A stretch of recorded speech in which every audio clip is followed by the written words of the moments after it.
మంచిది. గలతీయులకు రాసిన పత్రిక 5వ అధ్యాయము 23, 24 వచనాలు నేనే చదువుతాను. గలతీయులకు రాసినటువంటి పత్రిక 5వ అధ్యాయము 23, 24 వచనాలు. ఇటు వాటికి విరోధమైన నియమం ఏదియో లేదు. క్రీస్తు యేసు సంబంధులు శరీరమును దాని ఇచ్చలతోనూ దురాశలతోనూ సిలువేసి ఉన్నారు. చిన్న ప్రార్థన చేసుకుందాం. ప్రేమగల తండ్రి, కృపమేయడం మీ ఘనమైన నామమునకు వందనాలు. ఈ చదవబడినటువంటి 2 వచనాల్లో నుండి మాతో మీరు మాట్లాడండి. ఇందులో ఉన్న సత్యాన్ని గ్రహించి ఆ ప్రకారంగా జీవించడానికి కృప చూపించండి. వినగలిగే బుద్ధి, గ్రహించే హృదయాలు దయచేయండి. బలహీన నన్ను కూడా మీ చేతులకు అప్పగించుకుంటూ యేసుక్రీస్తు నామములో ప్రార్థన అడిగి వేడుకొంచున్నాం తండ్రి, ఆమేన్. 23వ వచనం ఈ విధంగా ప్రారంభించబడ్డదండి. ఇట్టి వాటికి విరోధమైన నియమం ఏమేదియో లేదు అని రాయబడి. ఇట్టువాటి ఏటి ఇట్టువాటి అంటే ఒకసారి మనము ఈ 5వ అధ్యాయము 16వ వచనం మొదలుకొని 24వ వచనాలు ఒక్కసారి మీరు అలా చూడండి. బైబిల్లో 16వ వచనం మొదలుకొని 24వ వచనం వరకు అది ఒక చిన్న పాసేజ్లో కనపడుతుందా లేదా? పాసేజ్ అంటే ఏంటి? అదంతా మీకు తెలియాల, ఒక పారాగ్రాఫ్ కింద పాసేజ్ కింద కనపడుతుందా లేదా? 16వ వచనం ఈ విధంగా ప్రారంభించబడ్డది. నేను చెప్పినదేమనగా అని మొదలుపెట్టాడు. ఇప్పుడు 23వ వచనంలో అంటున్నాడు, ఇట్టి వాటికి విరోధమైనదా నియమమేమీ లేదంటున్నాడు. ఇట్టి వాటి అంటే ఏంటంటే ఇదిగో 16వ వచనం ఏం చెప్పిందంటే 16వ వచనం 18వ వచనం ఆత్మతో నడవండి అని చెప్పింది. అంటే ఆత్మానుసారులుగా జీవించండి అని చెప్పింది. అలాగే 17వ వచనం ఏమి నేర్పిందంటే మనకి శరీరానికి ఆత్మకి యుద్ధం జరుగుతుంది. ఇలా అండి, శరీరానికి ఆత్మకి ఏం జరుగుతుంది? యుద్ధము. ఆత్మ ఏమో ప్రార్థించమంటే శరీరం ఏమంటుంది? అవసరం లేదని చెప్తుంది. అంటే ఆత్మకి శరీరానికి ఏం జరుగుతుంది? యుద్ధం జరుగుతుంది.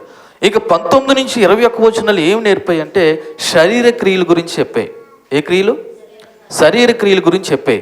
ఇక 22వ వచనం ఏం చెప్పిందంటే ఆత్మఫలము అనబడుతున్న 9 లక్షణాల గురించి మనము గత వారాల్లో ధ్యానం చేసాం. ఈ చెప్పబడిన వాటి అన్నిటికీ ఇట్టి వాటికి విరోధమైన ధర్మశాస్త్రం ఏమీ లేదు అని పౌలు చెప్పడానికి గల ఉద్దేశం ఏంటంటే గలతీ సంఘంలో దుర్బోధ ఒకటి ఉంది. ఏటా దుర్బోధ? ఎంత ప్రభువును నమ్ముకున్నా మీరు ఏం పాటించాలి? ధర్మశాస్త్రాన్ని పాటించాలి, సున్నత అనే ఆచారాన్ని మీరు కలిగి ఉండాలనే ఒక దుర్బోధ అయితే ఉందో ఆ దుర్బోధను ఖండించడానికి పౌలు ఏమని చెప్తున్నాడంటే, ఒరే బాబు, ఇప్పుడు ఏమైతే చెప్పబడేయో ఈ ఆత్మఫలం అనబడుతున్నావు కానీ మీ జీవితాల్లో ఉంటే ఇక ధర్మశాస్త్రంతో పని లేదు అని చెప్పడానికి ఇటు వాటికి విరోధమైనటువంటి వ్యతిరేకమైనది మరొకటి లేదు అనే విషయాన్ని పౌలు భక్తుడు చెప్తా ఉన్నాడు. అంటే ఫైనల్గా ఏం చెప్తున్నాడంటే ఆత్మఫలమే ధర్మశాస్త్రం కంటే గొప్పది అనే విషయాన్ని చెప్తా ఉన్నాడు. ఈ ఆత్మఫలం అనేది మీకు ప్రారంభంలో చెప్పాను, మరలా ఒకసారి గుర్తు చేస్తున్నాను. ఇది మనంతట మనం సాధించే లక్షణాలు కాదు, మన సొంత ప్రయత్నాలతో వచ్చేది కాదు, పరిశుద్ధాత్మ యొక్క సహకారంతో ఇది మన జీవితాల్లో వెలువడే ఒక ఫలము అనే విషయాన్ని జ్ఞాపకం చేశాను. అయితే ఈ ఫలం ఉన్న వారికంట ధర్మశాస్త్రంతో పని లేదంట. దేంతో పని లేదంట? ధర్మశాస్త్రంతో పని లేదంట. ఎందుకు పని లేదంటే వారు ఇప్పటికే ధర్మశాస్త్రం కంటే ఉన్నతమైన స్థాయిలో జీవిస్తున్నారంట. ఎవరైతే ఆత్మఫలం అనబడుతున్న 9 లక్షణాలు ఉన్నాయో వాళ్ళు ధర్మశాస్త్రం కంటే ఉన్నతమైన స్థాయిలో జీవిస్తున్నారట. ఇప్పుడు ఉన్నతమైన స్థాయిలో జీవిస్తున్నారంటే ఇంక ధర్మశాస్త్రంతో పనే ఉంది అంటే ఒక మాటలో చెప్పాలంటే వాళ్ళ ధర్మశాస్త్రాన్ని నెరవేర్చేసే పై స్థాయిలో ఉన్నారు. అందుకే ధర్మశాస్త్రంతో వాళ్ళకి ఏమి లేదు, పని లేదు. అందుకే 24వ వచనం ఈ విధంగా రాయబడి ఉన్నది. ఏమని రాయబడి ఉన్నది? క్రీస్తు యేసు సంబంధులు శరీరాన్ని దాని ఇచ్చలతోనూ దురాశలతోనూ సిలువేసేశారు. ఎందుకని? వీళ్ళ ఆత్మానుసారంగా నడుచుకుంటున్నారు కాబట్టి. సో ఈ మొత్తం యొక్క పాసేజు ఈ 16వ వచనం మొదలుకొని 24వ వచనం వరకు 3 ప్రాముఖ్యమైన విషయాలు జ్ఞాపకం చేస్తుందండి. ఆ 3 ప్రాముఖ్యమైన విషయాల్లో మొదటిది ఏంటంటే క్రైస్తవ జీవితము ప్రయత్నం మాత్రమే కాదు, దేవుని ఆత్మతో నడవాలి. క్రైస్తవ జీవితం మన సొంత ప్రయత్నం మాత్రమే కాదు, దేవుని యొక్క ఆత్మ సహాయంతో జీవించాలి అని చెప్తుంది. రెండోది ఏం చెప్తుందంటే నీవు రోజు ఎవరిని అనుసరిస్తున్నావో, ఎవరినంటే శరీరానుసారంగా బ్రతుకుతున్నావో ఆత్మానుసారంగా బ్రతుకుతున్నావో దాని ప్రకారంగానే నీ జీవితాల్లో రిజల్ట్ ఉంటుందంట. నువ్వు రోజు అంటే ఈరోజు లేచావు కదా, లేచిన కాడి నుంచి పండుకున్న దాకా ఆత్మానుసారంగా నడిస్తే ఆత్మానుసారమైన ఫలం ఉంటుంది, శరీరానుసారంగా నడిస్తే శరీరానుసారమైన ఫలం ఉంటుంది అన్న విషయాన్ని రెండోది చెప్తుంది. ఇక మూడోది, నీ పాత జీవితం ఇప్పటికే సిలువ వేసి ఉండాలి. ఒకవేళ నిజంగా ప్రభుని నమ్మి ఉంటే నీ పాత జీవితాన్ని ఏం చేయాలి? ఇప్పటికే సిలువ వేసి ఉన్నావు.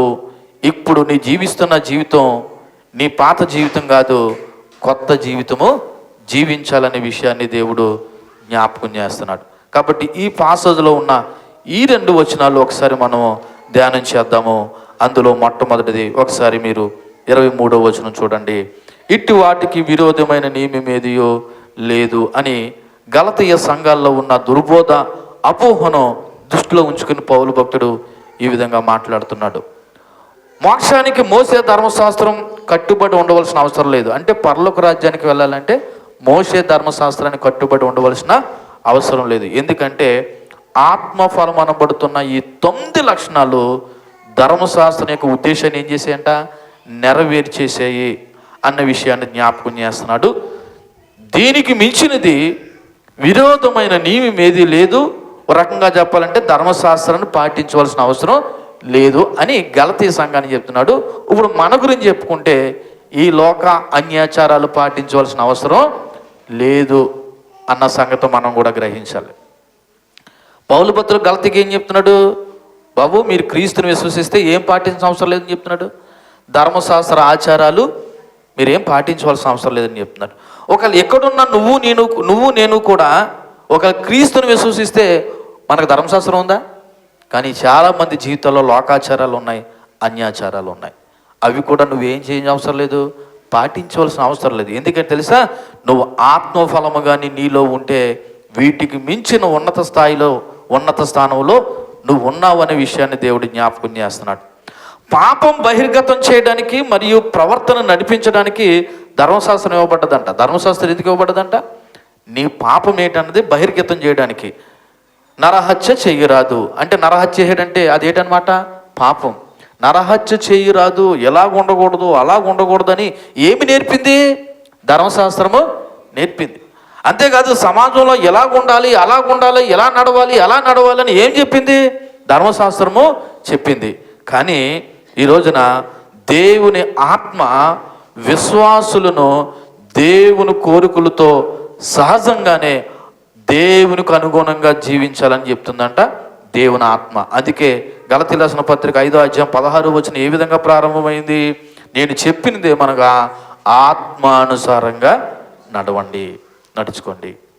మీరు ఆత్మానుసారంగా నడిస్తే మీరు ధర్మశాస్త్రాన్ని పాటించవలసిన పని లేదు. అంతేకాదు మీరు శరీరచలను కూడా ఏం చేయరు? నెరవేర్చరు. అంటే దేవుని ఆత్మ విశ్వాసులను దేవునికి అనుగుణంగా జీవించాలనే విషయాన్ని చెప్తుంది. అందుకే ఒకసారి రోమిలికి రాసిన పత్రిక 8వ అధ్యాయము 2 నుంచి చదువుదాము. రోమిలికి రాసిన పత్రిక 8వ అధ్యాయము 2 నుంచి చదివితే, క్రీస్తు యేసునందున్న జీవమునిచ్చు ఆత్మ యొక్క నియమము పాప మరణముల నియమం నుండి నన్ను విడిపించును. ఎట్లనగా ధర్మశాస్త్రం అనేది దేనిని చేయజాలకపోయినో దాన్ని ఎవరు చేశారు? దేవుడు చేశాడు. ఇలా చూడండి, ధర్మశాస్త్రం ఏం చెప్పిందో తెలుసా? పాపం చెయ్యొద్దని చెప్పింది తప్ప పాపం ఎలా తీసుకోవాలో చెప్పలేదు. ధర్మశాస్త్రం ఏం చెప్పింది? పాపము చెయ్యొద్దని చెప్పింది. నా యేసుప్రభు ఏం చెప్పాడు తెలుసా? పాపం చెయ్యొద్దు కాదు, నాలో ఉన్న పాపాన్ని ఏం చేశాడు? తీసివేశాడు. ధర్మశాస్త్రం ఏమి చేయజాలకపోయిందో అది ఎవరు చేశారు? యేసుక్రీస్తు చేశాడు. ఆ మాట అక్కడ రాయబడి ఉన్నది. మరలా చదువుతున్నాను. ఎట్లనగా ధర్మశాస్త్రం దేన్ని చేయజాలకపోయినో దాన్ని దేవుడు చేశాడు.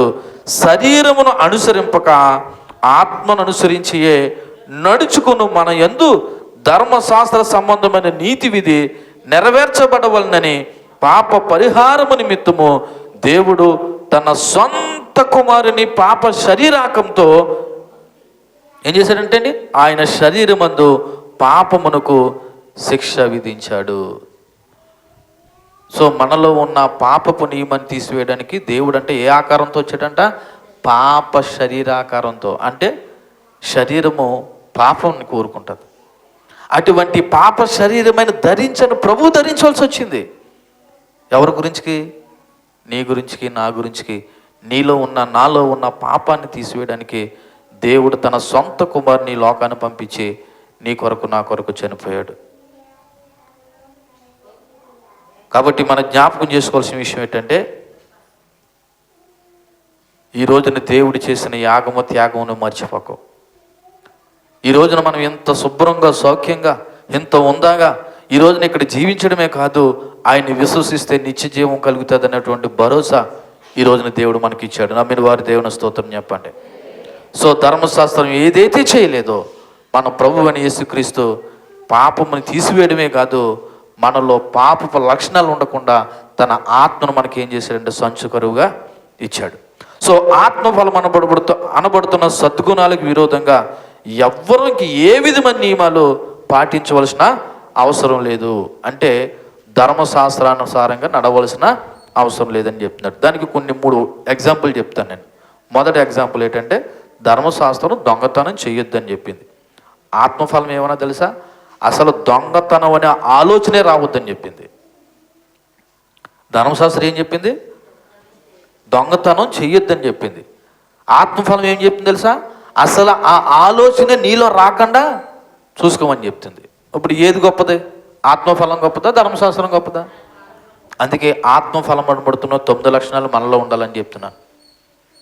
ఆత్మఫలం ఏమనగా అని అక్కడ ఏం రాయబడ్డది? ప్రేమ, సంతోషము, సమాధానము, దీర్ఘశాంతము, దయాలత్వము, మంచితనము, విశ్వాసము, సాత్వికము, ఆశానిగ్రహము. అందులో ఒకటి ఇలా చూడండి, దయాలత్వము. అంటే నీ పొరుగు వారి పట్ల ఏం కలిగి ఉండాలా? దయ కలిగి ఉండాలనే ఆలోచన నీలో ఉన్నప్పుడు దొంగతనం ఎందుకు చేస్తావు? నువ్వు చేస్తావా? చెయ్యవు. అందుకే ఆత్మఫలం అనబడుతున్న లక్షణాలు మనలో ఉంటే అసలు దొంగతనం చెయ్యాలనే ఆలోచన మనకి ఏం చేయదంట? రాదు అన్న విషయాన్ని చెప్తున్నాడు. దానికి కారణం ఏంటంటే, నీ పొరుగువాడి పట్ల నువ్వు ప్రేమ చూపిస్తున్నావు కాబట్టి. రెండోది, ధర్మశాస్త్రం అది చేయకూడదు, ఇది చేయకూడదు అని చెప్పింది. కానీ ఆత్మ ఎలా ప్రేమించాలో, ఎలా ఉండాలో చెప్పింది. ధర్మశాస్త్రం ఏం చెప్పింది? ఒకసారి 10 ఆజ్ఞలు జ్ఞాపకం చేసుకుంటే, నీ పొరుగు వానిది ఏది ఆశింపొద్దు, లేకపోతే నీ దేవుడైన యెహోవా నామాన్ని వ్యర్థంగా ఉచ్చరించొద్దు, లేకపోతే నరహత్య చేయొద్దు, దొంగతనం చేయొద్దు, వ్యభిచరించొద్దు, ఇది చెయ్యొద్దు, అది చెయ్యొద్దు అని చెప్పింది. కానీ ఆత్మఫలం ఏం చెప్పింది తెలుసా? ఎలా నడవాలో, ఎలా జీవించాలో చెప్పింది. అది ఆత్మఫలం యొక్క గొప్పతనం. అంటే ఆత్మఫలమైన గొప్పతనం అంటే ఇవి దేవుని యొక్క లక్షణాలు మనలో ఉన్నప్పుడు మనం ధర్మశాస్త్రం కంటే గొప్పగా జీవిస్తున్నాం అనే విషయాన్ని జ్ఞాపకం చేస్తున్నాడు. మూడోది, ధర్మశాస్త్రం బయటి నియమాలు. ధర్మశాస్త్రం అనేది బయటి నియమాలు. అంటే గత వారంలో పాస్టర్ గారు చెప్పారు కదా, చేయవలసినవి చేయకూడనివి అన్నట్టు. కానీ ఆత్మఫలం అనేది ఆంతరంగిక నియమాలు. అంటే ఏంటో తెలుసా? ముందు నీ ఆత్మలో, హృదయంలో నీకు ఆ నియమాలు ఉంటే బాహ్యంగా నువ్వేం చేయవంటే చేయకుండా ఉంటావు. ఇప్పుడు దొంగతనము చేయకూడదనే నియమం ముందు ఎక్కడ కలగాల? హృదయంలో కలగాల. ఇతరుల్ని ప్రేమించాలని నియమం ఎక్కడ కలగాల? హృదయంలో కలగాల. అప్పుడే నువ్వు బాహ్యంగా చేయకుండా ఉంటావు. ధర్మశాస్త్రము బాహ్య సంబంధమైన విషయాల్ని జ్ఞాపకం చేస్తే ఆత్మఫలము లేదా దేవుని యొక్క ఆత్మ మనలో ఆంతరంగికమైనటువంటి విషయాల్ని జ్ఞాపకం చేస్తుంది. ఫైనల్గా ఈ 23వ వచనం ఏం జ్ఞాపకం చేస్తుందంటే, ఒకసారి చాలా జాగ్రత్తగా ఆలకించండి. ఆత్మఫలము ఉన్నవాడు సహజంగానే ధర్మశాస్త్రాన్ని నెరవేరుస్తాడు, బలవంతంగా కాదు, దేవుని ప్రేమతో. ఏంటి? ఆత్మఫలం అనబడుతున్న ఈ 9 లక్షణాలు ఉన్నవాడంట ధర్మశాస్త్రాన్ని ఆటోమేటిక్గా ఏం చేసేటట్టు అంటాడు? నెరవేర్చేసినట్టే అంట. ఏ విధంగా నెరవేర్చాడంటే, దేవుని ప్రేమను బట్టి ధర్మశాస్త్రాన్ని ఏం చేశాడు? నెరవేర్చాడు. వాళ్ళు అనుకున్నట్టుగా సున్నతి చేయించుకోవడం వల్ల, ఆచారాలు పాటించడం వల్ల ధర్మశాస్త్రం నెరవేర్చబడదు. దేవుని యొక్క గుణాలు మనలో ఉండడం ద్వారా ఏమి నెరవేర్చినట్టు? ధర్మశాస్త్రాన్ని నెరవేర్చినట్టు. కాబట్టి ఈ 23వ వచనంలో పౌలు ఏమన్నాడంటే, ఇట్టి వాటికి అనగా ఈ ఆత్మఫలం అనబడుతున్న ఈ 9 లక్షణాలకి విరోధంగా ఏ ధర్మశాస్త్రం పనిచేయదని చెప్తున్నాడు. అంటే ఈ 9 లక్షణాలు నీలో ఉంటే ఇక దేంతో పని లేదు? ఈ మాట మీకు అర్థమైతే చాలు. అంతేకాదు, ఈ ఆత్మఫలం అనబడుతున్న ఈ 9 లక్షణాలు నీలో ఉంటే ఈ లోక అన్యాచారాలతో కూడా నీకేం లేదు, పని లేదు. అంతకు మించి గొప్ప లక్షణాలు నీలో ఉన్నాయని అర్థం. అది 23వ వచనం నీకు నాకు జ్ఞాపకం చేస్తున్న విషయం. ఈసారి 24వ వచనం చూద్దాం. అంటే 23, 24 కలిపే ఉన్నాయి. అందులో క్రీస్తు యేసు సంబంధులు శరీరమును దాని ఇచ్చలతోనూ దురాశలతోనూ సిలువ వేసి ఉన్నారని రాయబడినటువంటి మాట.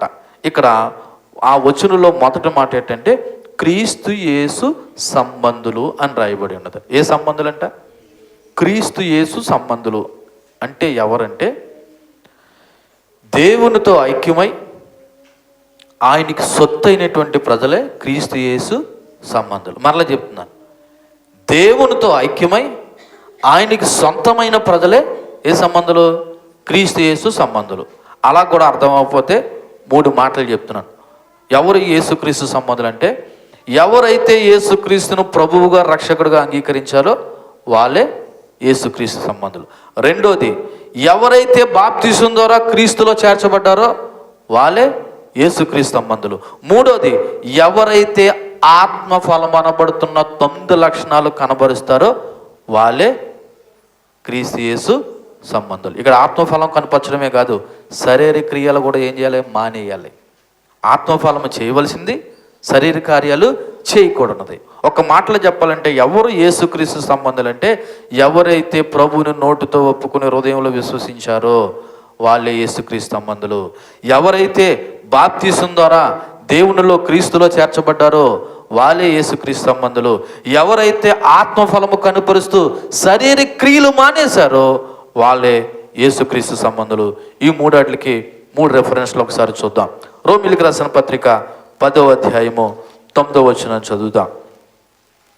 రోమపత్రిక 10వ అధ్యాయము 9వ వచనంలో ఈ విధంగా రాయబడి ఉన్నది. అదేమనగా యేసు ప్రభువని నీ నోటితో ఒప్పుకోవాలి, దేవుడు మృతుల్లో నుండి ఆయన లేపునని నీ హృదయమందు విశ్వసించిన ఎడల నువ్వేమవుతావంటండి?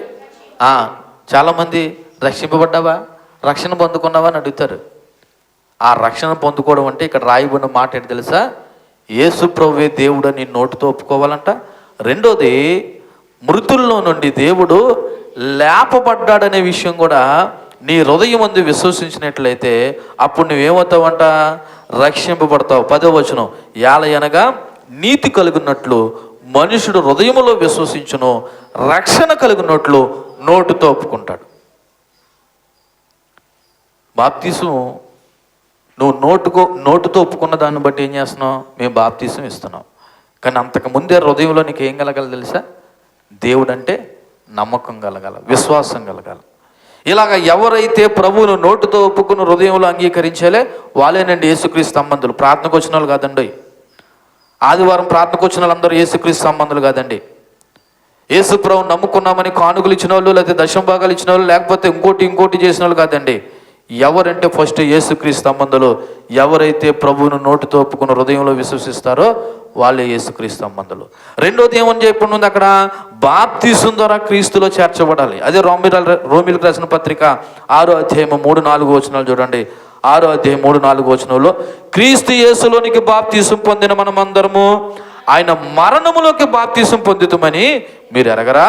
కాబట్టి తండ్రి మహిమ వలన క్రీస్తు మృతుల్లో నుండి ఎలాగూ లేపబడునో అలాగే మనమును నూతన జీవం పొందిన వారమై నడుచుకున్నట్లు మనము బాప్తిసం వలన మరణములో పాలు పొందుటకై ఆయనతో కూడా పాతి పెట్టబడుతామని ఈ 24వ వచనం గలతీయులకు రాసిన పత్రిక 5వ అధ్యాయంలో చెప్తున్న మాట అదే.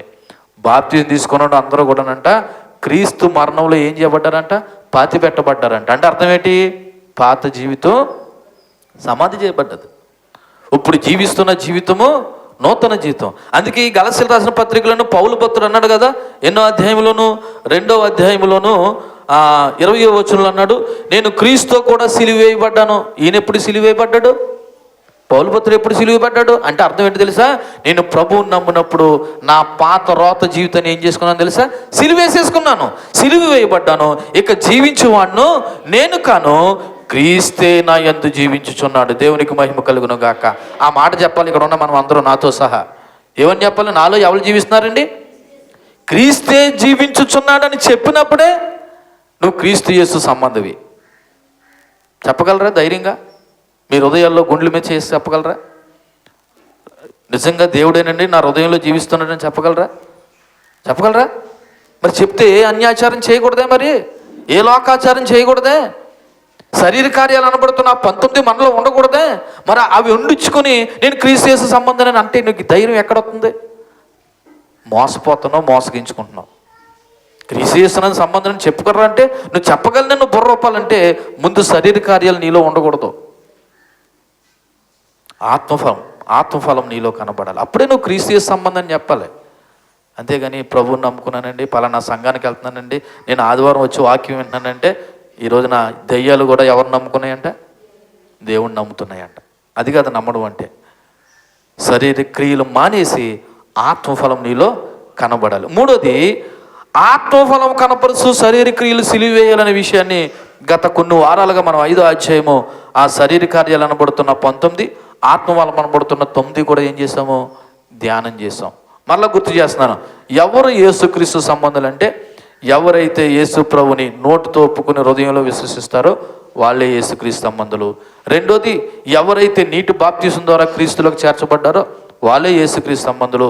మూడోది, ఎవరైతే ఆత్మఫలం అనబడుతున్న 9 లక్షణాలు కలిగి శరీర క్రియలు అనబడుతున్న 19 విసర్జిస్తారో వాళ్ళే యేసుక్రీస్తు సంబంధులు. ఇప్పుడు చదవండి, గలతీయులకు రాసిన పత్రిక 5వ అధ్యాయం 24వ వచనం. క్రీస్తు యేసు సంబంధులంట శరీరాన్ని దాని ఇచ్చలంటే కోరికలను దురాశలను సిలువ వేసి ఉన్నారు అని పౌలు భక్తుడు కన్క్లూజన్తో ఫైనల్గా చెప్తున్నాడు. అంటే నిజంగా క్రీస్తు యేసు సంబంధాలు ఇలాగ ఉంటారని చెప్తున్నాడు. అలాగ ఉండలేకపోతే వాడు ఎవడు కాదు? క్రీస్తు యేసు సంబంధి కాదు. నన్ను అడిగితే ఇక్కడే భూమి మీద ఉండగానే మనం చెప్పేయచ్చు వీడి క్రీస్తు సంబంధం కాదో. దేనిని బట్టి? వాడిలో ఉన్న లక్షణాలు బట్టి, వాడిలో ఉన్న క్రియలను బట్టి. పరలోకానికి వెళ్తావో తర్వాత విషయం, ముందు ఇక్కడే నువ్వు పరలోకానికి వెళ్తావో లేదన్నది నీ క్రియలను బట్టే చెప్పేయచ్చు. అయితే పౌలు భక్తుడి ఉద్దేశం ఏంటంటే నిజమైన క్రీస్తు యేసు సంబంధాలు అంట ఆ శరీరాన్ని దానికి సంబంధించిన ఆశలను దురాశలను ఏం చేస్తారంట? సిలివేసేస్తారంట. అంటే సిలివేసడం అంటే ఏంటి? అవన్నీ చంపేసుకున్నారని అర్థం. ఒకసారి మనము ఈ మాట చదివినట్లయితే క్రీస్తు యేసు సంబంధాలు అంటే ఎవరో మహనీయులు, పౌలు భక్తుల్లాటోలు, అలాటోలు ఎలాటోళ్ళని అనుకోవద్దు. దేవుని కృపను బట్టి నీ క్రీస్తులో నిజ విశ్వాసాలు అందరికీ కూడా ఇది సత్యమే. అంటే పౌలు లాంటి భక్తుడికే సాధ్యం అని అనుకోకండి. ప్రభువునందు విశ్వసించి వాక్యానుసారంగా బ్రతికితే నీకును నాకును కూడా ఇది సత్యమే. యేసుక్రీస్తు సంబంధులుగా ఎలాగంటారా? విశ్వాసులు క్రీస్తుతో కూడా సిలువ మరణం పొందిన విషయమై పౌలు చెప్తున్నాడు. సిలువ మరణం పొందడం అంటే శారీరకంగా సిలువలో చచ్చిపోవడం కాదు. ఆత్మానుసారంగా మన శరీర క్రియలను సిలువలో సమాధి చేయడమే సిలువ వేయబడ్డం. విశ్వాస తానే స్వయంగా సిలువ మరణం చేశానని చెప్తున్నాడు. ఎలా చెప్తున్నాడంటే నిజ విశ్వాసులంట నిజంగా పశ్చాత్తాపం చెందుతారంట. ఎలా చెందుతారంటే నిజ విశ్వాసులు, ఇక్కడ చూడండి, ఇక్కడ నేను అన్న మాట చూడండి, నిజ విశ్వాసులు నిజంగా ఏం చెందుతారంట? పశ్చాత్తాపం చెంది క్రీస్తు మీద నమ్మకం ఉంచినప్పుడే వాళ్ళు సిలువ వేయబడినట్టు. ఏం చేయబడినట్టు? నిజంగా పశ్చాత్తాపం చెంది. ఈ పశ్చాత్తాపం అనే మాటకి మీకు మరలా చెప్తున్నాను. ఆ పశ్చాత్తాపంలో ఏం కనపడుతుంది తెలుసా? నీ పాపపు ఒప్పుకోలు కనబడుతుంది. నీ పాత రోత జీవితం ఏం చేస్తుంది? సిలువ వేయబడుతుంది. ప్రభా, ఎంతవరకు నేను అజ్ఞానంతోనో, అవివేకంతోనో, గర్వంతోనో, అహంకారంతో నేను ఏ పాపము లేని వాడిగా బిల్డప్పించానో, కానీ నేను ఎంత పాపునని పశ్చాత్తాపం చెందుతాడు. ఎలాగంటే చిన్న పిల్లోడు మాదిరి ఎక్కి ఎక్కి ఎక్కి ఎక్కి వేడ్చి పశ్చాత్తాపం చెందుతారు. ఎందుకంటే పాపం ఒప్పుకోలు జరుగుతుంది ఆ సమయంలో.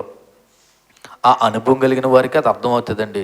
నేను చెప్పిన బహుశా ఇది ఎలా ఉంటుందన్న ఫీలింగ్లో మీరు ఉండొచ్చేమో, కానీ నిజంగా పాపపు ఒప్పుకోలు అనుభవించిన వారికి తెలుస్తుంది నిజమైన పశ్చాత్తాపం ఏంటన్నది. క్రీస్తు మీద నమ్మకం ఉంచినప్పుడే ఇలా జరుగుతుంది. భ్రష్ట స్వభావం కింద ఉన్న పాత జీవిత విధానంతో పూర్తిగా తెగదెంపులు జరిగిపోతాయండి ఆ రోజు నుంచి.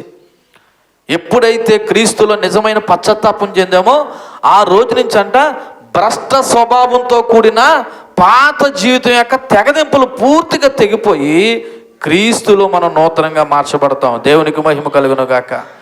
ఇది మనలో దేవుడు కలుగు చేసే పశ్చాత్తాపం అన్నమాట. క్రీస్తులో నమ్మకం అనేది, క్రీస్తు ఈ విశ్వాస స్థానంలో మరణించాడు అనగా నా స్థానంలో యేసుప్రభు మరణించాడనే విషయాన్ని అంగీకరిస్తాడు. ఆ పశ్చాత్తాపంలో ఏం జరుగుతుందో తెలుసా? నా స్థానంలో ఎవరు మరణించారు?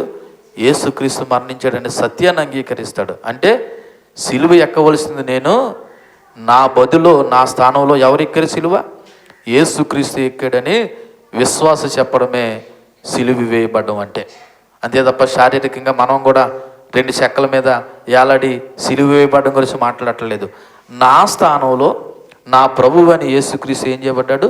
సిలువ వేయబడ్డాడు అని పశ్చాత్తాపం చెంది ప్రభుని విశ్వసించడమే సిలువ మరణము పొందినట్టు. ఒకసారి మత్తయి సువార్త 16వ అధ్యాయము 24, 25, 26 వచనాలు చదువుతాం. మత్తయి సువార్త 16వ అధ్యాయము. తన శిష్యుల్ని చూసి అన్నాడంట, ఎవడైనను నన్ను వెంబడింపగోరిన ఎడల తన్ను తాను ఉపేక్షించుకుని ఎవడి సిలువ అంటే తన సిలువనెత్తుకుని నన్ను వెంబడింపవలను, తన ప్రాణము రక్షించుకుని కోరువాడు దాన్ని పోగొట్టుకొనును, నా నిమిత్తము తన ప్రాణాన్ని పోగొట్టుకున్నవాడు దాన్ని దక్కించుకొనును. ఒక మనుషుడు లోకమంతా సంపాదించుకుని తన ప్రాణాన్ని పోగొట్టుకుంటే అతనికి ఏమి ప్రయోజనము?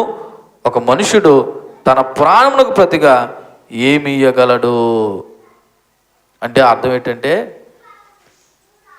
ఎవడైనను నేను యేసుక్రీస్తుని వెంబడిస్తున్నాను అని అన్నాడంటే వాడి జీవితంలో ఉండవలసింది తెలుసా?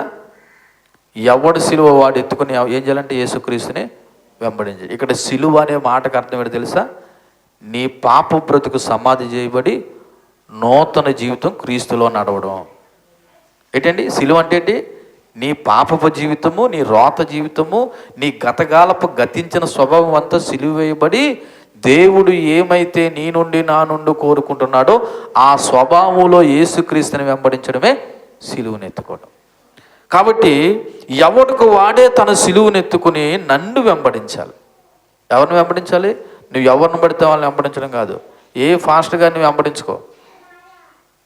పాస్టర్ గారిని కూడా నువ్వేం చేయొద్దు, మా అయ్యగారండి, మా నాన్నగారండి, మా ఆత్మీయ తండ్రి అనే పాస్టర్ గారిని కూడా నువ్వు వెంబడించుకో. నువ్వు వెంబడించవలసింది ఎవరో తెలుసా? మన ప్రభువు అయినటువంటి యేసుక్రీస్తుని. ఒకడు లోకానంతా సంపాదించుకుని ఏం సంపాదించుకున్నాడంట? లోకానంతా సంపాదించుకున్నాడంట. కానీ తన ప్రాణాన్ని ఏం చేసుకున్నాడంట? పోగొట్టుకున్నాడంట. అందుకే ఒకడు ఎలాగ అనుకుంటాడంట, నా ప్రాణంతో ప్రాణమా తినుము, త్రాగుము, సుఖించుము, ఇదిగో అనేక సంవత్సరాలు జరపేటువంటి ధాన్యము లేదు సమృద్ధి కొట్టల్లో దాచబడి ఉన్నది అన్నాడు. అప్పుడు దేవుడు ఏమన్నాడంట, ఓరి వెర్రివాడా, ఈ రాత్రి నీ ప్రాణాన్ని తీసేస్తే నువ్వు సంపాదించినవన్నీ ఏమైపోతాయి? అంటే ఇప్పుడు ఏది ముఖ్యమన్నమాట? నువ్వు సంపాదించినవి ముఖ్యమా, నీ ప్రాణం ముఖ్యమా? నీ ప్రాణం ముఖ్యమైతే ఆ ప్రాణము మరణించిన తర్వాత కూడా సజీవంగా క్షేమంగా నిత్యత్వంలో ఉండాలంటే నువ్వు ఇప్పుడే ప్రభును సొంత రక్షకునిగా అంగీకరించి పశ్చాత్తాపం చెంది నీ పాత రోత జీవితాన్ని ఏం చేసే? సిలువ వేసే. నువ్వు సిలువ వేయనంత వరకు నువ్వు ఇంకా క్రీస్తు సంబంధవి కాదు అనే విషయాన్ని జ్ఞాపకం చేసుకోండి. నిజమైన క్రైస్తవుడు అయితే పాత జీవితాన్ని జీవించడండి. నిజం చెప్తున్నాను, నిజమైన క్రైస్తవుడు అయితే, మారిన వ్యక్తి అయితే, మారు మనసు పొందిన వ్యక్తి అయితే ఏ జీవితాన్ని జీవించడం?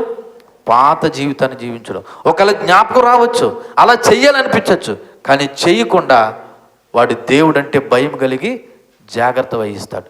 ఇంత జరిగినా ఇంకా నువ్వు పాత జీవితాన్ని, రోత జీవితాన్ని, పాపం చేయకూడదని తెలుసు, వ్యభిచారం చేయకూడదని తెలుసు, దొంగతనం చేయకూడదని తెలుసు, లేకపోతే ఇంకోటి చేయకూడదని తెలుసు, అయినా చేస్తున్నావంటే నువ్వు మారినట్ట మారలేనట్టే. నువ్వు క్రీస్తు యేసు సంబంధవి కాదు. నిజమైన క్రీస్తు యేసు సంబంధులంట వాళ్ళు ఏం చేశారంట? వాళ్ళ శరీరమును దానికి సంబంధించిన ఇచ్చలను దురాశలను ఏం చేశారు? సిలువేసి ఉన్నారంటున్నాడు. అంటే అర్థం ఏంటో తెలుసా? శరీర స్వభావాన్ని, దానితో పాటు వచ్చే కోరికలను అంటే ఇచ్చలను సిలువ వేసడం అనే మాటకు అర్థం ఏంటంటే విశ్వాసులు వారి స్వభావం పట్ల ఉన్న అభిప్రాయాన్ని, మనస్తత్వాన్ని సూచిస్తుంది. అంటే వాళ్ళ జీవితాల్లో ఎలా ఉంటారో తెలుసా? ఇంతకుముందు ప్రభువుని నమ్ముకోకముందు వాళ్ళు శరీరాశలు నెరవేర్చుకుంటే ప్రభువుని నమ్ముకున్న తర్వాత ఎలా ఉంటారో తెలుసా? ఇక మీదట నా జీవితంలో నా ఆశ కాదు, ఏ ఆశ?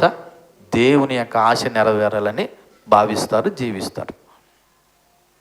నువ్వు ప్రభువుని నమ్ముకోకముందు నీ శరీరానికి సంబంధించిన ఇచ్చలతో, కోరికలతో జీవించావు. ప్రభువుని విశ్వసించకముందు నువ్వు ఏదైతే ఇష్టానుసారంగా నువ్వు ఎలా ఉండాలనుకున్నావు అలా ఉన్నావు. కానీ ఒక్కసారి వన్స్ ప్రభువుని నమ్మిన తర్వాత నీ జీవితంలో నీ ఇష్టం నెరవేరాలని కోరుకోవు. ఎవరి ఇష్టం నెరవేరాలని కోరుకుంటావు? దేవుని ఇష్టం నా జీవితంలో నెరవేరాలని కోరుకుంటావు. అలా నెరవేరాలని కోరుకోవడమే సిలువ వేయబడుట. సిలువ వేయబడడం అనేది ఏదో ప్రాక్టికల్గా మన దేహము, శరీరము సిలువలో బాడీ చచ్చిపోవడం కాదండి. నీ ఆశలు చచ్చిపోవడమే సిలువ వేయబడ్డం. ఏ ఆశలు? ఏ ఆశలు? దుష్ట లోక శరీర ఇచ్చలు, దేవునికి వ్యతిరేకమైన ఆశలు, దేవుని యొక్క నియమానికి విరోధంగా పనిచేసే శరీర కోరికలు చచ్చిపోవడమే సిలువ వేయబడడం అనే విషయం నువ్వు అర్థం చేసుకుంటే అప్పుడు నువ్వు క్రీస్తు యేసు సంబంధం అనే విషయాన్ని దేవుడు నీకు జ్ఞాపకం చేస్తున్నాడు. క్రైస్తవులు పరిశుద్ధాత్మ బాప్తిసం పొందుట ద్వారా క్రీస్తు యొక్క మరణములోను పునరుత్థానములోను విశ్వాసం ద్వారా మనము దేవునిలో పాలివారుమై ఉన్నామనే విషయాన్ని జ్ఞాపకం చేస్తున్నాడు. ఒకసారి మనము కొరింథీయులకు రాసిన 2వ పత్రిక 5వ అధ్యాయం 17వ వచనం ఒకసారి చూడండి. క్రీస్తు యేసు సంబంధులు ఏ విధంగా ఉంటారంటే, కొరింథీయులకు రాసిన 2వ పత్రిక 5వ అధ్యాయము 17వ వచనం. కాగా ఎవడైనను క్రీస్తునందున్న ఎడల వాడు నూతన సృష్టి, పాతవి గతించును, ఇదిగో క్రొత్తవాయెను. ఎక్కడ? క్రీస్తు యేసునందు ఉన్న ఎడల. మీరు మరలా చదవండి, నేను చదువుతున్నాను. కాగా ఎవడైనను క్రీస్తు యేసునందు ఉంటేనంట వాడు ఎవడంట? నూతన సృష్టి. ఉంటే నూతన సృష్టి, లేకపోతే నూతన సృష్టి? చెప్పండి. ఆయనలో ఉంటేనే నువ్వు. ఒకవేళ ఉంటే ఏం జరుగుతుందంట అక్కడ రిజల్ట్? ఇదిగో పాతవి గతించిపోతాయంట, ఇదిగో క్రొత్తవాయును. అంటే క్రొత్తవి నీ జీవితంలోకి వస్తాయి. ఇక పాతవి శారీరక క్రియలైతే, కొత్తవి ఏంటి? మాట్లాడరే? ఆత్మఫలం. నిజంగా నువ్వు నూతన సృష్టి అయితే, క్రీస్తు సంబంధం అయితే, యేసు క్రీస్తు నువ్వు అంగీకరిస్తే, ఇదిగో నువ్వు నీ యొక్క శరీర కోరికలను సిలువ వేయబడితే ఇక్కడ 2 జరగాల. ఒకటి పాతవి గతించిపోవాలా, రెండోది కొత్తవి రావాలా. పాతవి గతించట్లేదు, కొత్తవి రావట్లేదంటే నువ్వే మోసపోతున్నావు. జాగ్రత్త. నీకు ఎంత నువ్వే మోసపోతున్నావు. నేను ఎవ్వడు మోసం చేయట్లేదు, నీకు నువ్వే మోసం చేసుకుంటున్నావు అంటారు కదా. వాడు మోసం చేసాడండి, అది మోసం చేసేసిందండి, ఈమె మోసం చేసింది అంటారు కదా. ఆ మోసాలు ఏమో కానీ ఇదిగో నీ ఆత్మ పాడైపోవడానికి, నరకానికి పోవడానికి నీకు నువ్వే మోసం చేసుకుంటున్నావు. దేవుడు స్పష్టంగా చెప్తున్నాడు, ఎవడైనను క్రీస్తు యేసునందు ఉన్న యెడల ఇదిగో ఏమైపోతాడు? వాడు నూతన సృష్టి అంట, పాతవి గతించిపోతాయంట, ఇదిగో కొత్తవి ఆయనంట. మరి ప్రభువు నమ్ముకుని ఇన్ని సంవత్సరాలు అయినా ఇంకా నీ జీవితంలో పాతవే కొనసాగుతూ ఉన్నాయంటే ఇప్పటికీ కూడా నువ్వు ఎవరి సంబంధం కాదనమాట. మీ నోటితో మీరు చెప్తే బాగుంటుంది. క్రీస్తు యేసు సంబంధాలు కాదు, ఇంకా శరీర సంబంధాలుగానే జీవిస్తున్నారు. అందుకే గలతీయులకు రాసిన పత్రిక, నా ఉద్దేశము ఈ పత్రిక ముగించే లోపు ఇక్కడ ఉన్న మనం అందరము ఎలా మారబడాలో తెలుసా? నూతన సృష్టిగా, అనగా లోక అన్యాచారాలు, శారీరక క్రియలు పాటించినటువంటి నూతన సంఘంగా, అనగా దేవుడు కోరుకునే వధువు సంఘంగా మనం ఉందుముగాక. అలా ఉండడానికి దేవుని కృపను వేడుకోండి. ఉందుముగాక అనే ఆలోచన, ఆశ మంచిదే, కానీ దానికి ఆత్మ సహాయము, ఆత్మకార్యం లేకపోతే నువ్వు నేను ఉండలేము. అలాగ జరగాలంటే ఫస్ట్ మరలా చెప్తున్నాను, నువ్వు పాతవి, నీ పాత జీవితాన్ని విడిచిపెట్టు, పశ్చాత్తాపం చెందు, ప్రభువుని అంగీకరించు. కొలసీలకు రాసిన పత్రిక 2వ అధ్యాయం 12వ వచనం కూడా ఒకసారి చదువుదాం. కొలసీలకు రాసిన పత్రిక 2వ అధ్యాయము 12వ వచనం. మీరు బాప్తిస్మమందు ఆయనతో కూడా పాతి పెట్టబడిన వారై ఆయన మృతుల్లో నుండి లేపిన దేవుని ప్రభావం ముందు విశ్వసించడం ద్వారా ఆయనతో కూడా లేచితిరి. పాతి పెట్టబడ్డామంట, లేపబడ్డామంట. పాతి పెట్టబడ్డామంట, లేపబడ్డామంట. బాప్తిసం యొక్క ఉద్దేశం ముంచి పైకి ఎందుకు తెలుస్తారనుకున్నారు? నీ ముంచడం ద్వారా, అది ఒక సింబాలిక్ అంతే. నువ్వు ముంచడం ద్వారా నీ పాత జీవితాన్ని ఏం చేయబడ్డదని అర్థం? పాతి పెట్టబడ్డదని. శరీరం కాదు, ఇంతవరకు నీ యొక్క శరీరంతో చేసిన పాత జీవితం, లేకపోతే రోత జీవితం, లేదా దేవునికి వ్యతిరేకమైన నియమాలతో కూడిన జీవితం ఏదైతే ఉందో అది పాతి పెట్టబడిన వారే ఆయన మృతుల్లోనే లేపిన దేవుని ప్రభావం ముందు ఇక మీదట విశ్వసించడం ద్వారా ఆయనతో కూడా ఏమేయమంట లేచాము. యేసుక్రీస్తు సిలువ వేయబడి మరణించి 3 దినాలు ఉండి 3వ దినాన తిరిగి లేచినట్లు ఇదిగో ప్రభువునందు విశ్వసించిన నువ్వు నేను కూడా లేపబడిన వారుగా ఉన్నాము. దేవునికి మహిమ కలుగును గాక. ఎప్పుడు లేపబడ్డం? ఎప్పుడు? జీవం ఉన్నవాళ్ళు ఎత్తాడా, జీవం లేని వాళ్ళు ఎత్తాడా? లాజరు చనిపోయి 4 రోజులు అయిపోయిందంట. ఆయనలో జీవం లేదు. ఆయనలో ఏం లేదు? జీవం లేదు. అప్పటికే యేసు ప్రభుకి వార్త తెలిసింది. కావాలనే ప్రభువు ఏం చేశాడు? ఆలస్యం చేశాడు. వచ్చాడు మొత్తానికి 4వ రోజున. అంటుంది వాళ్ళ అక్కలో మార్తా మరియ అంటున్నారు, ప్రభువా నువ్వు ఇక్కడ కానీ ఉండుంటే నా తమ్ముడు ఏమై ఉండేవాడు? బ్రతుకుండేవాడు. అంటే ప్రభు అన్నాడంటే ఏం పర్లేదమ్మా, క్రీస్తునందు విశ్వాసం ఉంచు, మళ్ళీ తిరిగి ఏం చేయబడతాడు? అని నాకు తెలుసు ప్రభా, పునరుత్థానం మందు లేపబడతారని. అది కాదు ఇప్పుడు లేపబడి కదంటే ప్రభు అంటాడు నమ్మితే. ఎందుకంటే జీవము ఎవరి చేతిలో ఉంది? దేవుడి చేతిలో ఉంది. చనిపోయిన 4 రోజులైనా ఆ జీవము లేని వాడికి మరలా దేవుని ఏమి ఇచ్చాడు? జీవం ఇచ్చి లాజరు అని పిలవగానే ఎక్కడి నుంచి వచ్చాడంట? సమాధిలో నుండి వచ్చాడు. నేను ఈ మాట ఎందుకు చెప్పానంటే క్రీస్తునందు విశ్వాసం ఉంచిన వారు చనిపోయిన తిరిగి ఏం చేయబడతారు? లేపబడతారు. అది ఎప్పుడు జరుగుతుందంటే నీ పాత జీవితం సమాధి చేసినప్పుడు, కొత్త జీవితం ప్రభువుతో నడిచినప్పుడు. దేవునికి మహిమ కలుగును గాక. లేకపోతే మరలా చెప్తున్నానండి, ఇక్కడ 2 జరుగుతాయి రేపటి దినాన్న. మీరు ఒప్పుకోకపోయినా 2 జరుగుతాయి. క్రీస్తునందు చనిపోయిన వారు లేపబడతారు, క్రీస్తులో లేకుండా చనిపోయిన వారు కూడా లేపబడతారు. దీన్ని మృతుల పునరుత్థానం అంటారు. మృతుల పునరుత్థానంలో మొదట క్రీస్తునందు లేపబడిన వాళ్ళు, క్రీస్తునందు మృతులైన వారు లేపబడతారు. తర్వాత భూమి మీద ఈ 1000 ఏండ్ల పరిపాలన ఎన్ని అయిపోయిన తర్వాత క్రీస్తుతో సంబంధం లేకుండా వాక్యాలు చెప్పిన, వాక్యానుసారంగా నడవకుండా తమ ఇష్టానుసారంగా బ్రతుకుతూ ప్రభువును రుచి చూసి తెలుసుకుని కూడా అజ్ఞానంలో అవివేకంలో బ్రతికి చచ్చిపోతారు చూసారా, వీళ్ళు కూడా లేపబడతారు. కాకపోతే వాళ్ళు నరకానికి వెళ్తారు, వీళ్ళు ఎక్కడికి వెళ్తారు? నిత్య జీవానికి వెళ్తారు. కాబట్టి నువ్వు నేను నేర్చుకోవాల్సిన విషయం ఏంటంటే, ఇదిగో మనము క్రీస్తు యేసులకు బాప్తిసం పొందడం ద్వారా మన పాత జీవితం సమాధి చేయబడి ప్రభువులో మనం లేపబడ్డామనే విషయాన్ని మనము జ్ఞాపకం చేసుకోండి. ఇదే కొలసీయుల రాసిన పత్రిక 3వ అధ్యాయం 9-10 వచనాలు చూడండి. 3వ అధ్యాయము 9-10 వచనాల్లో, ఒకరితో ఒకడు అబద్ధం ఆడకండి, యాలయనగా ప్రాచీన స్వభావాన్ని దాని క్రియలతో కూడిన మీరు పరిత్యజించి జ్ఞానం కలుగు నిమిత్తము దాన్ని సృష్టించిన వాడిని పోలుగు చొప్పున నూతన పరచబడుచున్న నవీన స్వభావాన్ని ధరించుకోండి. క్రీస్తు యేసు బిడ్డలో ఏ స్వభావాన్ని ధరించుకోవాలంటండి? నవీన అంటే క్రొత్తది, నూతనది అని అర్థం. నవీన స్వభావాన్ని ధరించుకోవాలంట. సంవత్సరాలు గడిచిపోతున్నాయి. నూతన సంవత్సరం అంటావు ఈ నెల పోతే, ఏమంటావు? నూతన సంవత్సరాలు వస్తున్నాయి, కానీ నూతనమైన జీవితాలు నీ హృదయంలో కనబడలేదు. ఇంకెన్ని సంవత్సరాలు దేవుడిస్తే నీకు కావాలంటారు? ఇంకెన్ని సంవత్సరాలు దేవుడు ఇవ్వాలి నీకు? నూతనత్వం కనబడాలి. ఇదిగో అక్కడ రాయబడినటువంటి మాట ఏంటి తెలుసా? ఇదిగో ప్రాచీన స్వభావాన్ని దాని క్రియలతో కూడిన వాటిని మీరు ఏం చేయాలి? పరిత్యజించాలి. పరిత్యజించడం అంటే తీసివేయాలి, త్రోసివేయాలి, అసహించుకోవాలి. అక్కడ రాయబడి ఉంది పరిత్యజించే మాటకి, ప్రాచీన స్వభావం అనే మాటకి ఏమని రాయబడి? నెంబర్ ఎంత వేస్తుంది అమ్మా? 8 వేస్తుంది. ప్రాచీన మూల పురుషుడు, ప్రాచీన పురుషుడు అంటే నీలో ఉన్న పాత స్వభావాన్ని పరిత్యజించి జ్ఞానము కలిగి నిమిత్తము దానిని సృష్టించిన వాడిని పోలికి చొప్పున నూతన పరచబడుతున్న నవీన స్వభావాన్ని ఏం చేసుకోవాలంట? ధరించుకోవాలని దేవుని వాక్యం చెప్తుంది. సో మరలా ఒకసారి గుర్తు చేస్తున్నాను, దేవుని పట్ల, పాపం పట్ల విశ్వాసాలు కలిగిన మనస్తత్వాన్ని బట్టి వారి భ్రష్ట స్వభావాన్ని సిలువ వేశారు. అయితే భ్రష్ట స్వభావం విశ్వాసంలో చనిపోయి ఇంకా సమాధి కాలేదు. ఎంత ప్రభువుని నమ్మినా ఇంకా భ్రష్ట స్వభావం మనలో ఇంకేం కాలేదు, సమాధి కాలేదు. ఎందుకో తెలుసా? ప్రభువుని నమ్మిన వారికి కూడా పనికిమాలిన ఆలోచనలు వస్తాయి. వాడు ఎంత ప్రభువుని నమ్మి బాప్తిసం తీసుకున్నా ఏమవుతాయి? ఇంకా ప్రాచీన స్వభావం యొక్క ఆలోచనలు వస్తాయి.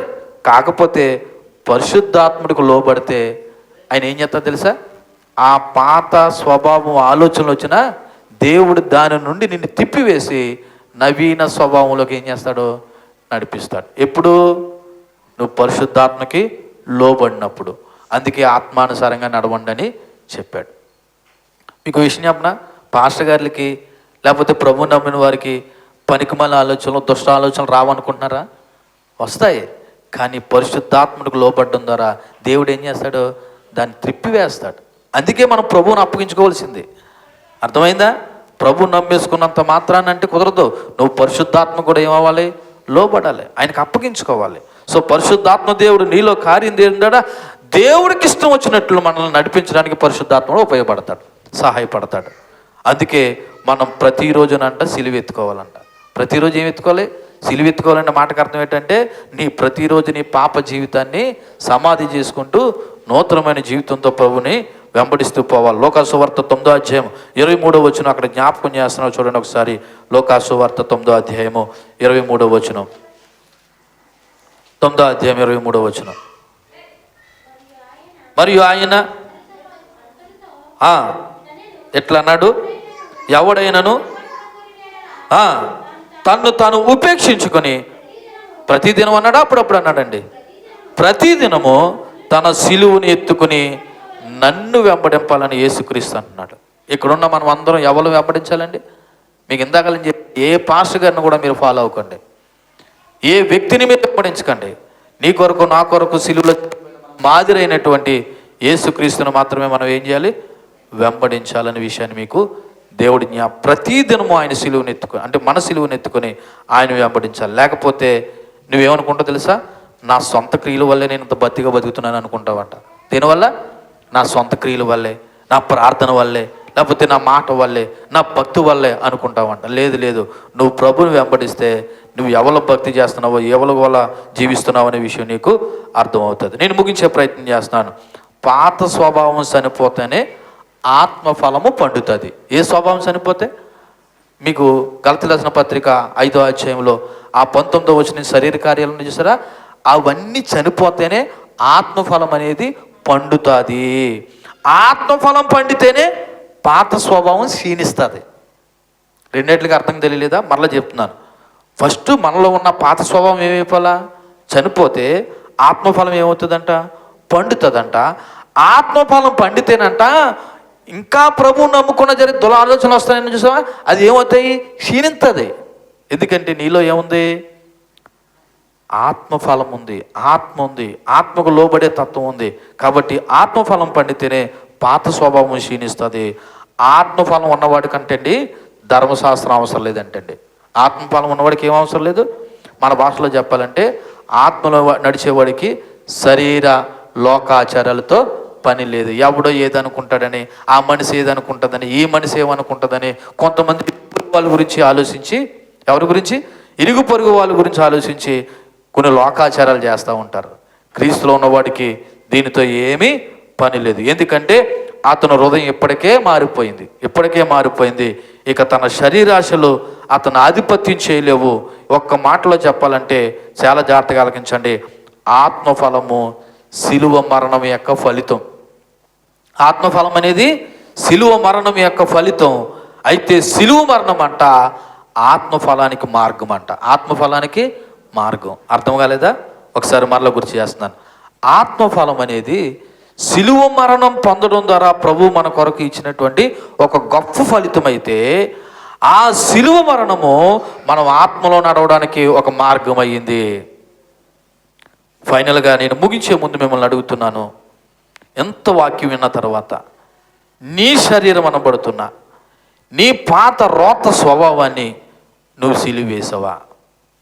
అంటే ఒక మాటలో చెప్పాలంటే నువ్వు మారేవా?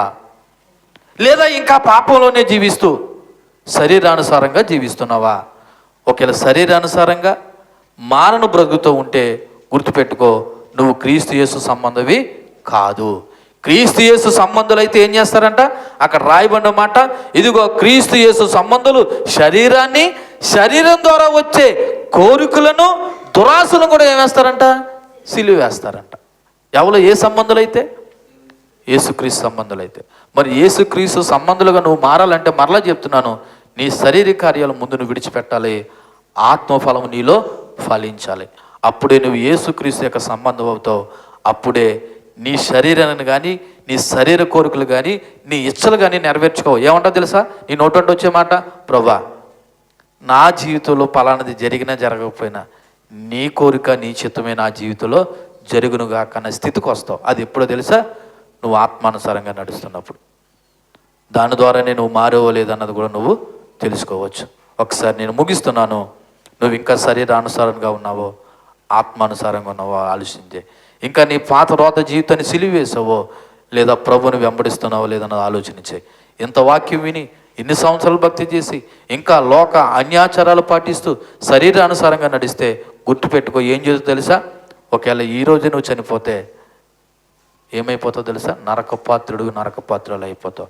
ఇదే మిక్కిలి అనుకూలమైన సమయం. ప్రభును సొంత రక్షకునిగా అంగీకరించు. నీ పాత రోత జీవితాన్ని ప్రభు దగ్గర ఒప్పుకుని పశ్చాత్తాపం చెందు. ఇదిగో క్రీస్తు మార్గంలో నడువు. దేవుడి మాటలు మనని కూడా దీవించి ఫలింప చేయనుగాక. ఆమేన్. కళ్ళు మూసుకోండి. చెప్పబడిన వాక్యాన్ని బట్టి ఒకసారి హృదయపూర్వకంగా దేవుని స్తుతిస్తూ ఆయన ఆరాధిస్తూ, ప్రభా ఈ పూట ఈ చక్కని మాటల ద్వారా మాతో మీరు మాట్లాడినందుకు వందనాలని చెప్పి దేవుని యొక్క సహాయాన్ని కోరుకుందాం. ఆయన కృపను వేడుకుందాం.